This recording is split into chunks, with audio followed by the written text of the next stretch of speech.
Hello दोस्तों, video में आपका स्वागत है। मैं हूं राकेश कुमार और आप देख रहे हैं GIS NCERT। दोस्तों, आज हम हल करने वाले हैं कक्षा 8 के गणित विषय की प्रश्नावली 5.3 को। बाकी इससे पहली वीडियो में मैंने 5.2 को हल करके बताया है। अगर आपने अभी तक वह वीडियो नहीं देखी है तो ऊपर आई बटन पर आपको उस वीडियो का लिंक मिल जाएगा, ठीक है, और आप उस लिंक पर क्लिक करके उस वीडियो को देख सकते हो। तो चलिए फिलहाल आज की वीडियो को शुरू करते हैं। प्रश्नावली को हल करने से पहले कुछ बातों को जान लेते हैं जिससे ये प्रश्नावली आपको बहुत ही आसान रहेगी, ठीक है। इसमें है संयोग और प्रायिकता। पहले हम संयोग के बारे में पढ़ेंगे। संयोग को इंग्लिश में चांस बोलते हैं। चांस आपके लाइफ में कई बार ऐसी घटनाएं हुई हैं जहाँ पर संयोग हुआ है या आप कहते हैं कि ये बाई चांस हो गया। फॉर एग्ज़ाम्पल, यहाँ पे एक एग्ज़ाम्पल दिया गया है। इस एग्ज़ाम्पल में कहा जा रहा है कि बरसात के मौसम में कोई भी है, मतलब रोज़ वो छाता लेके निकल रहा है या बरसाती लेके निकल रहा है, और एक दिन छाता ले जाना वो भूल जाता है या बरसाती ले जाना भूल जाता है और उसी दिन बारिश हो जाती है, ठीक है। तो फिर वो कहता है कि रोज़ मैं छाता लेके जा रहा था, बरसाती लेके जा रहा था, तब बारिश नहीं हुई, आज बाई चांस बारिश आ गई, पता नहीं कैसे।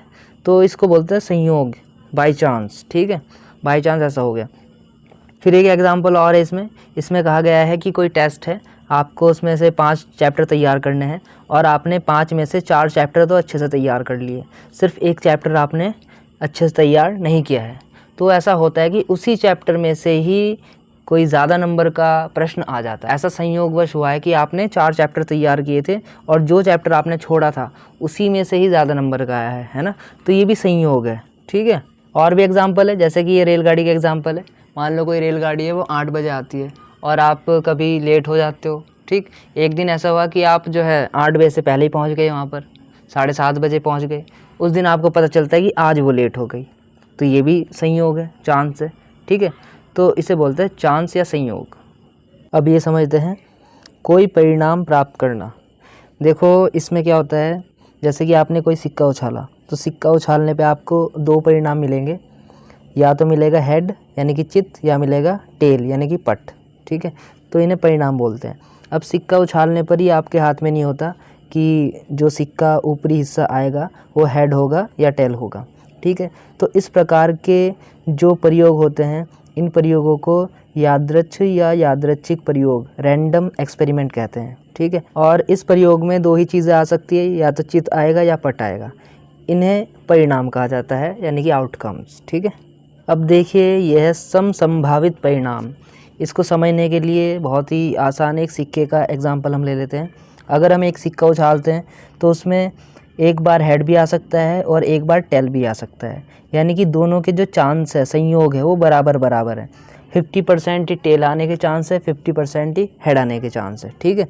ऐसा ही अगर आप एक पासे को उछालोगे, पासे में 1 से लेकर 6 तक अंक होते हैं, तो एक ही बार एक अंक आ सकता है। जैसे आपने एक पासा फेंका तो एक ही बार आ सकता है, फिर या 2 आ सकता है, 3, 4, 5, 6। तो ये इनके जो संयोग है, आने के जो चांस है, वो एक ही बार है, ठीक है।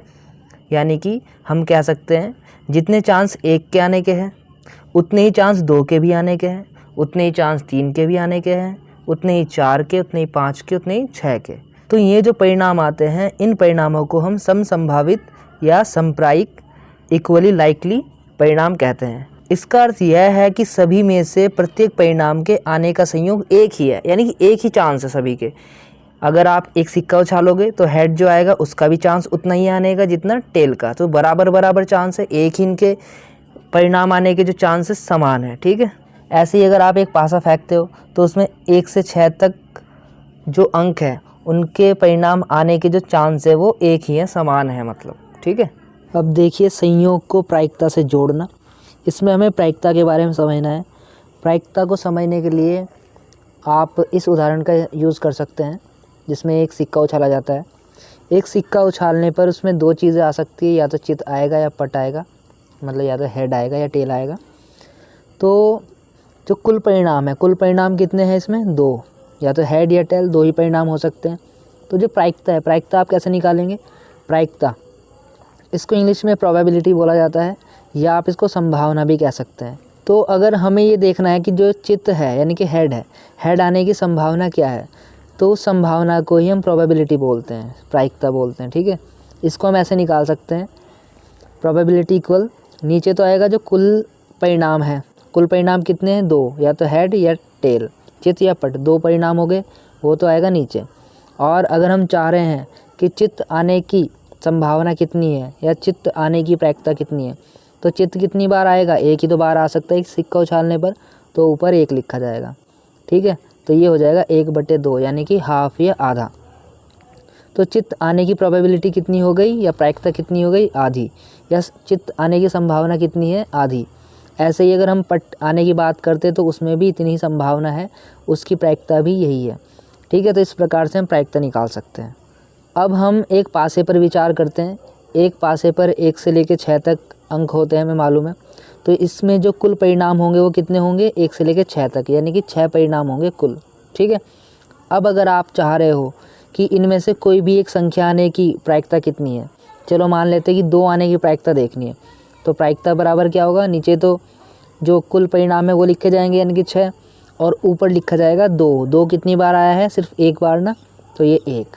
ठीक है, तो 1/6 प्रायिकता हो जाएगी 2 आने की। अगर हम कोई पासा फेंकते हैं तो उसमें 2 आने की प्रायिकता कितनी हो जाएगी? 1/6।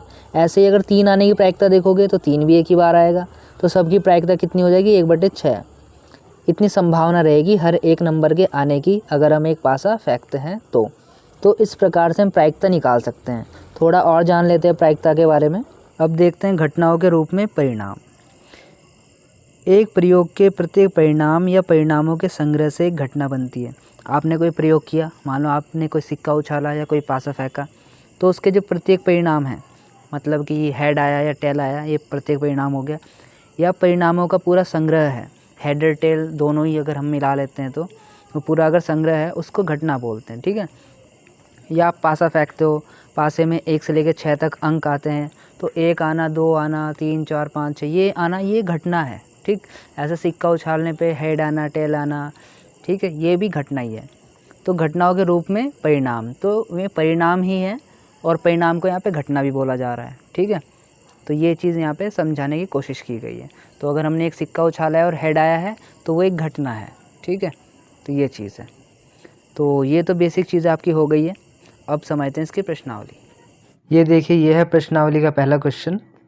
इन प्रयोगों में आप जो परिणाम देख सकते हैं उन्हें लिखिए।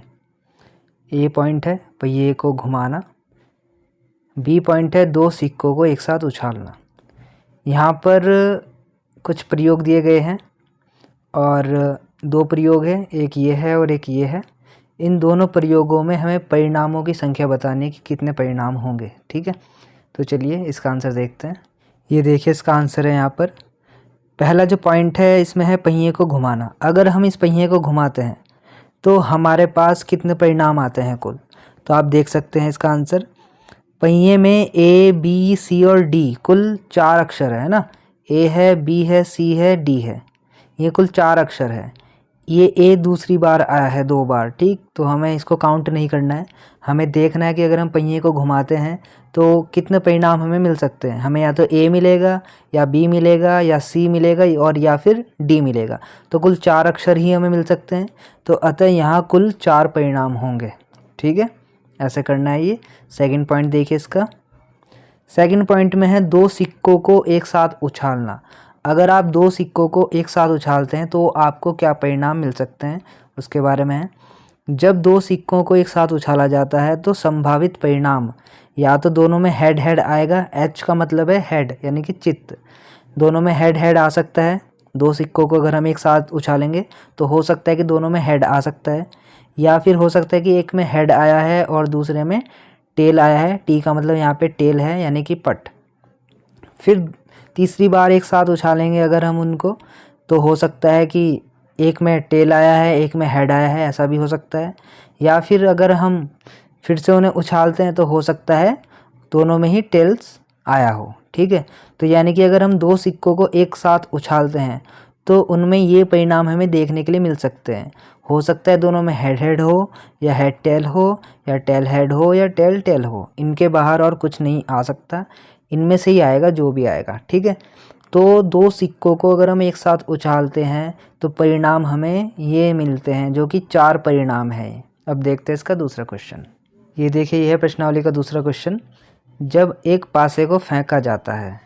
लूडो के खेल में आपने इसको देखा होगा, इसमें 1 से लेकर 6 तक के अंक लिखे रहते हैं, इसको पासा बोलते हैं, इंग्लिश में इसको डाइस बोलते हैं। ठीक है, तो इसकी बात हो रही है पासे की। ठीक है, पासे को फेंका जाता है तब निम्नलिखित प्रत्येक घटना से प्राप्त होने वाले परिणामों को लिखिए।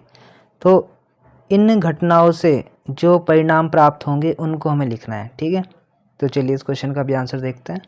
ये देखिए, इस क्वेश्चन का जो पहला पॉइंट है, पहले पॉइंट का जो ए पॉइंट है, इसका आंसर देखते हैं। पहले क्वेश्चन को देख लेते हैं।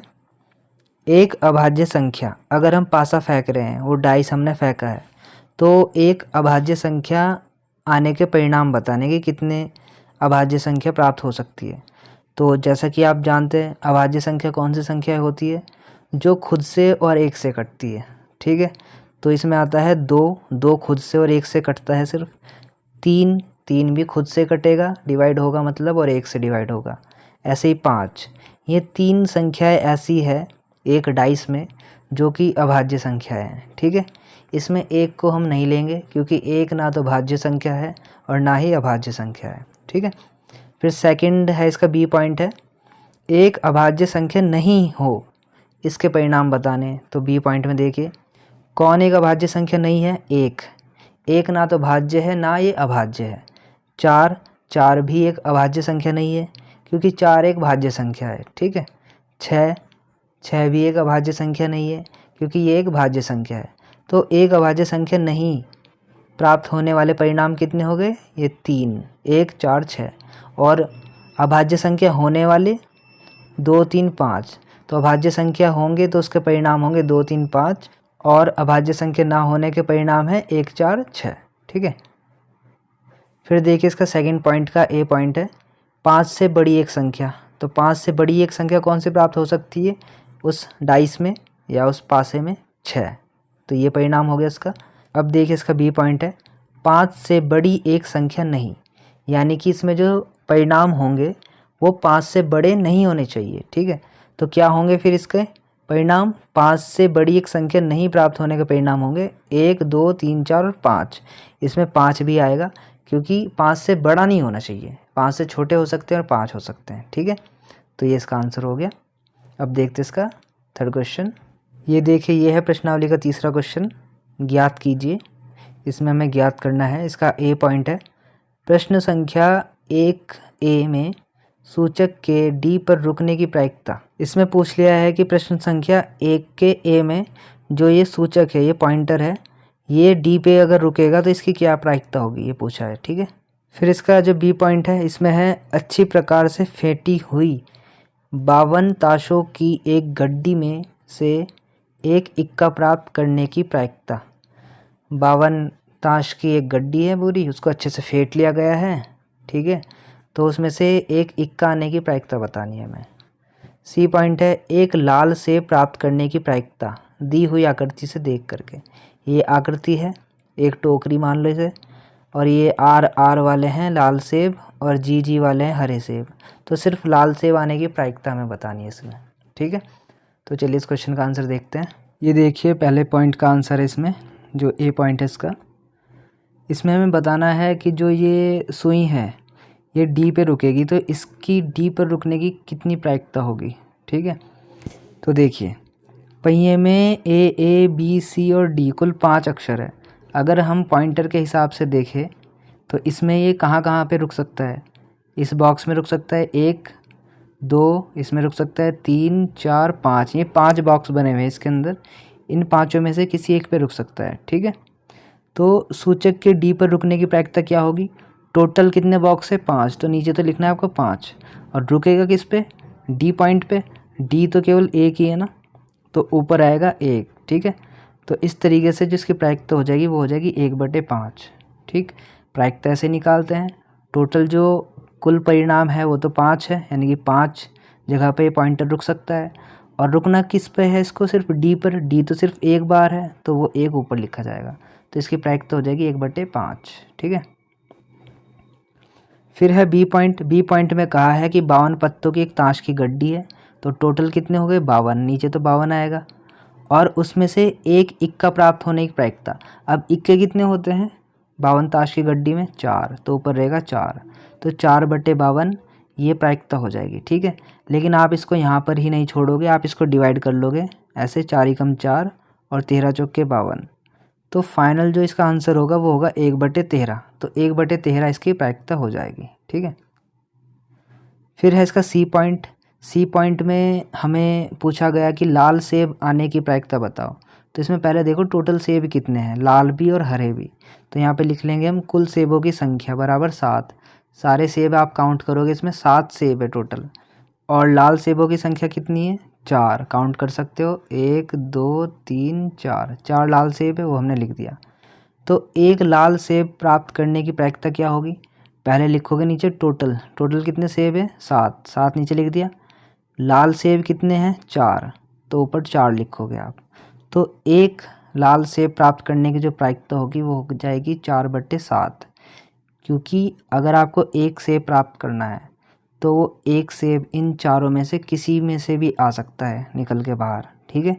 तो इसलिए जो इसकी प्रायिकता होगी वो 4/7 होगी। नीचे तो टोटल सेब लिखोगे और ऊपर लाल सेब कितने हैं 4, तो उन 4 लाल सेब में से कोई भी आ सकता है। तो इसलिए इसकी जो प्रायिकता होगी 4/7 होगी, ठीक है। तो इस तरीके से करना है ये क्वेश्चन। आई होप आप सभी को समझ में आ गया होगा। बाकी के जो इसके क्वेश्चन हैं वो हम करेंगे अगली प्रश्नावली में। फ़िलहाल आप बताना आपको वीडियो कैसी लगी, अच्छी लगी तो लाइक करना, कमेंट करना, अपने दोस्तों में शेयर करना। और अगर आप इस चैनल पर नए हो तो चैनल को सब्सक्राइब करना मत भूलना, क्योंकि मैं आगे आपके लिए और भी ऐसी ही एजुकेशनल वीडियो लेकर के आता रहूँगा।